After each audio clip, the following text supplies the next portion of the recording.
Hello and welcome to Ula Tea Leaf Readings. My name is Lenor and tonight I'm going to be reading your tea leaves. This is a horoscope for Pisces. If Pisces is your solar, lunar, ascendant/rising sign, then this is a message for you. Okay, let's get started.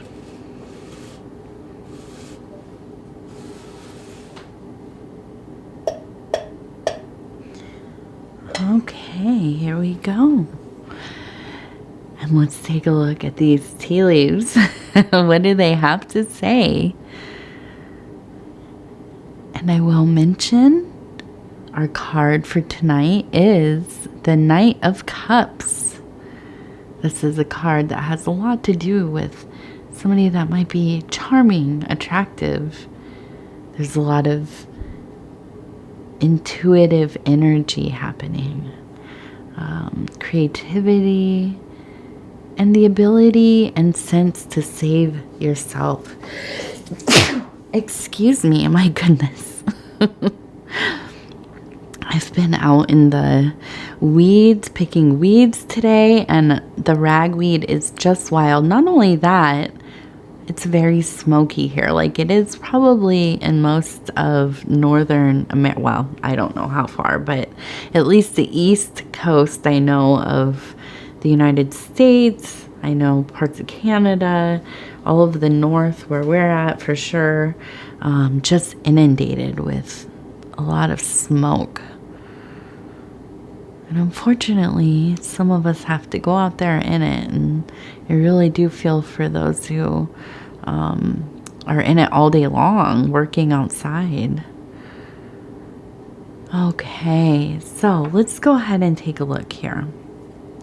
I see this beautiful little heart, and this is in the emotional zone, so definitely some emotions definitely in play.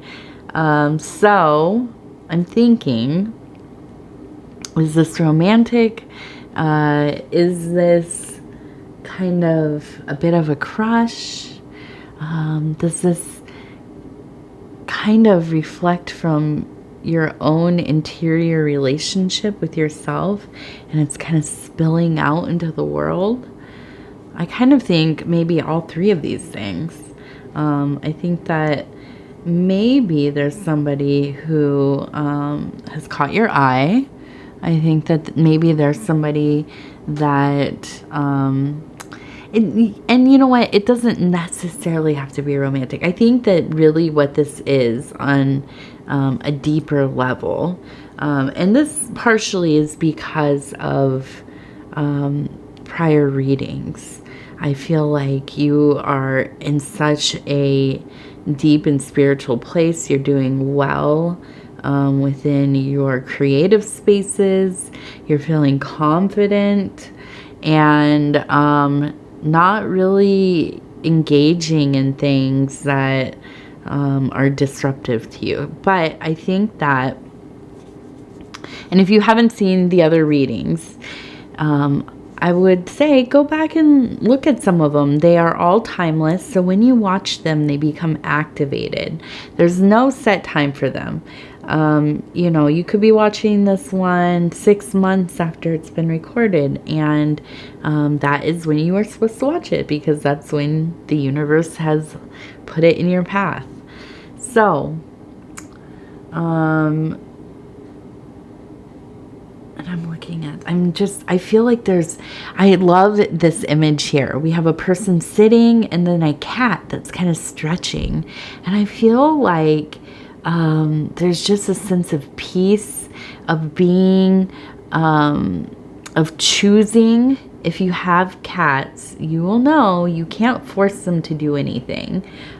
They have to choose to come to you. They'll let you know when they're interested. So I feel like there's this kind of almost observant posture that you're in. I think that you really have your eye on somebody. Again, it doesn't have to be romantic, but I feel like you are very inspired by them. I feel like whatever they do, if it is maybe, I'm thinking like, you know, are they like a fitness instructor? Is this somebody who lectures? Is this a spiritual person? You know, somebody that teaches things that you're really into. You know, I know a lot of different people in my life, kind of peripherally, they are involved in all these different kinds of, you know, things like homesteading and gardening and herbalism and, you know, I mean, just all kinds of stuff. Magical work, but a lot of different kinds of schools and lecture series and, you know, different online kind of meetups and things. And so I wonder if this is somebody who is in some kind of role where they speak to others, they kind of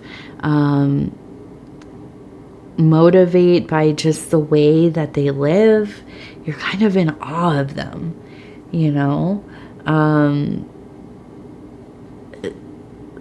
Funny enough, I was just thinking, it reminds me of like my husband. He has Dove and Serpent Tarot. If you haven't watched his readings, you should go over there and watch. He has a lot of people on there that are like, oh, you really like speak to me and motivate me to do this and try something, you know, you've said. And he has that kind of aura, and that's, I think for me, that's why I'm so drawn to him. But I think that this could be somebody that it's not necessarily romantic, but they are a bright light.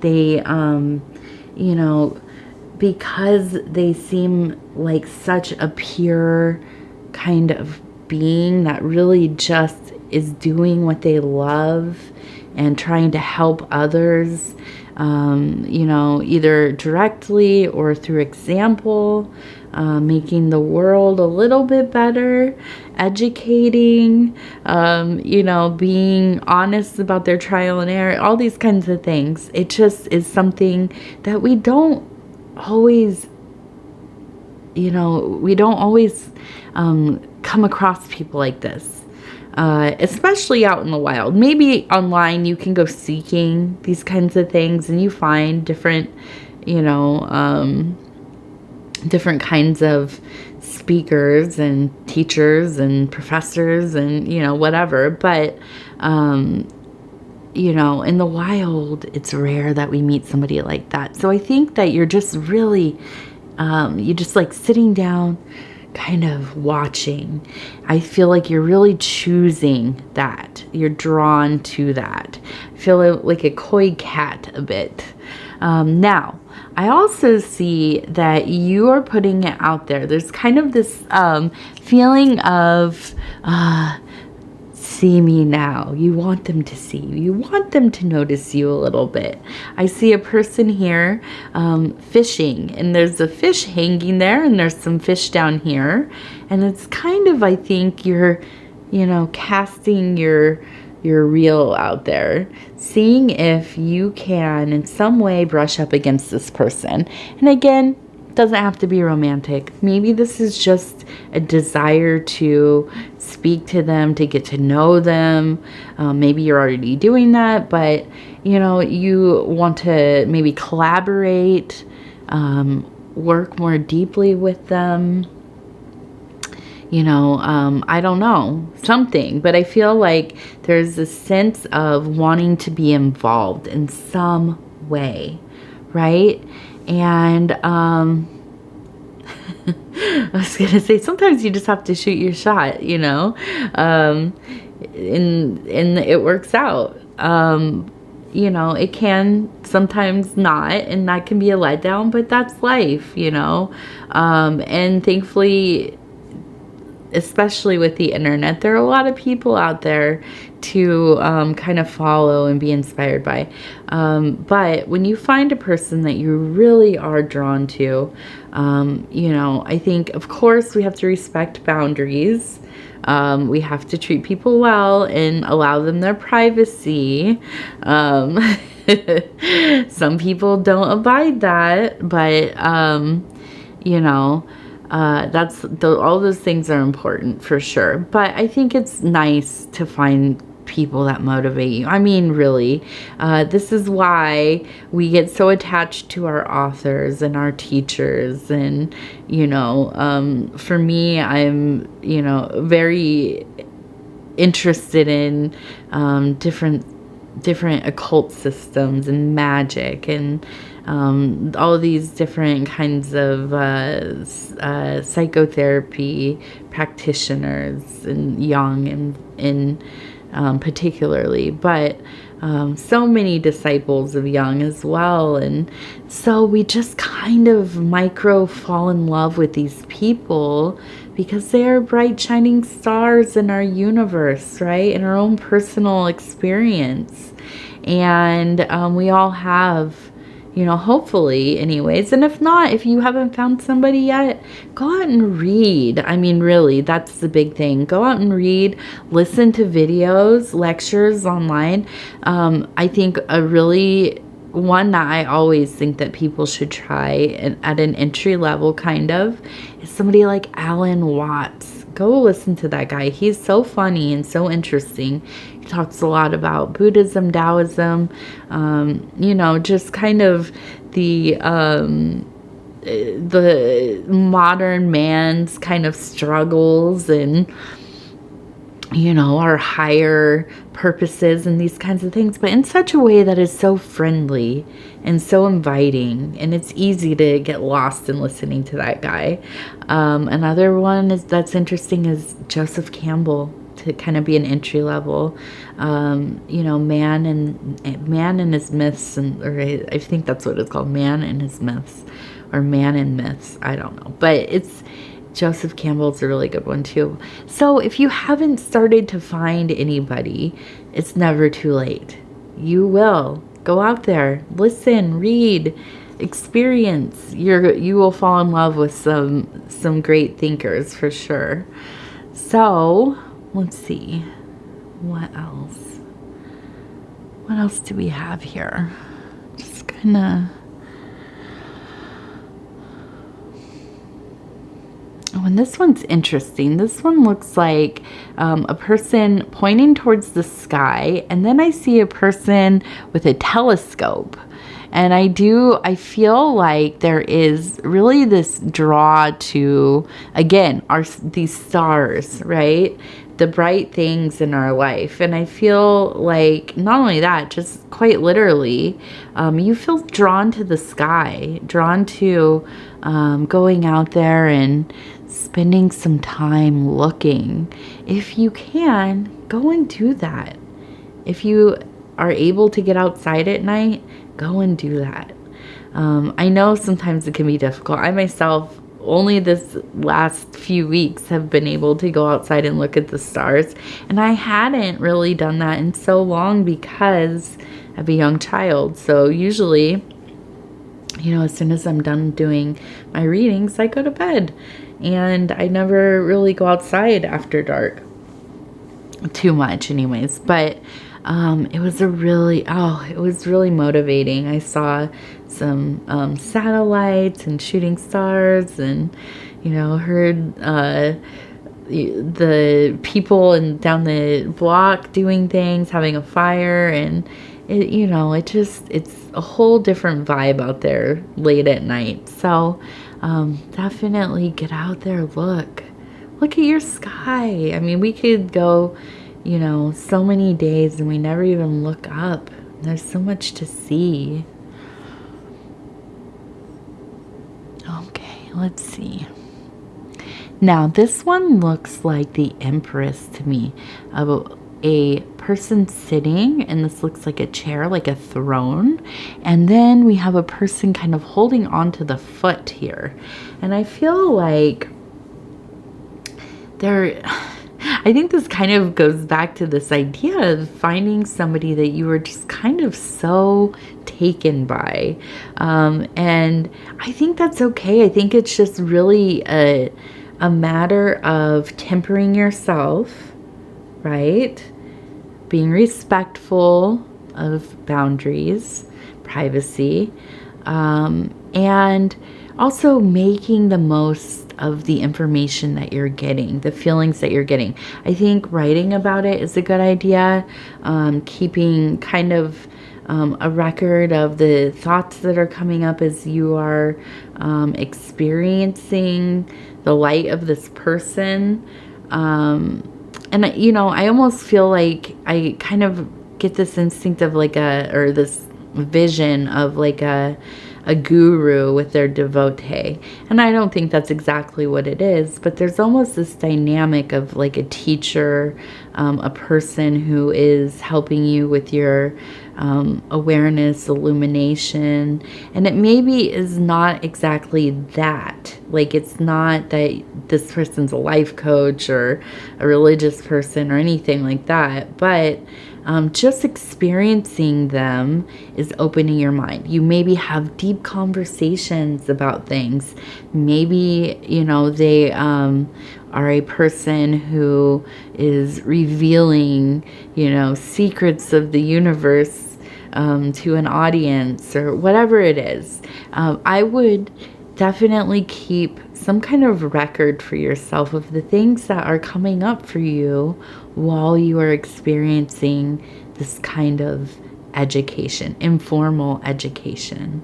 I think this could be very useful to you. And sometimes as we're experiencing this kind of very, it's almost like a immersive, enthralling kind of attraction, and attraction to the experience itself, we get lost in it, right? We forget things. We don't always remember all of the fine details. So if you can write it down, then you can revisit it, and maybe you go back and you can look up some of the things that you're learning. Let's see. And then here, I was looking at this, and this one almost kind of, it looks like a person carrying like a pot with a flower growing out of it. And I feel like this is something, to me, the pot with a flower or a plant growing out of it, it is all about kind of slowing yourself down, going through the processes of taking care of something, of growing something. If you've ever had a garden or you've had flowers or houseplants or whatever, you know that they take a lot of time and patience. You have to make sure that you're not overwatering them, that they have the right amount of sunlight, that if they need plant food or whatever, making mulch for them or, whatever it is. There's a lot of time and patience that goes in caring for living things. So this arising passion that you have in itself is kind of a living thing. So you have to take care of it. If you go too big and too fast with it, it could burn out quickly, right? So take your time, all right? Really enjoy the moments, enjoy the process of learning, enjoy this person, and take in their materials if they are a teacher. They have some kind of system. If it's somebody, like I had said, it could be like somebody who is a fitness instructor, really take your time to learn the movements, have some kind of dedication or dedicate a routine to it. I'm going to take a drink real quick. My throat was getting a little bit dry there. Now, again, I think this really has to do with what I'm just saying. Taking your time. There's an X. I think, you can go, this is such a fine line. You have to kind of reel it in a little bit. Okay? Be mindful. Treat somebody as you would want to be treated, even if this is a person you'll never meet. Okay. I think that it's a good practice for us to, even in our mind, even in our fantasies, to treat somebody with the respect that is due and honor them. Treat people as you would want them to think of you and to treat you. You know? So I think that's a good practice. The other thing, because we are dealing with the Knight of Cups, very watery, I was thinking my little homework for you is going to be try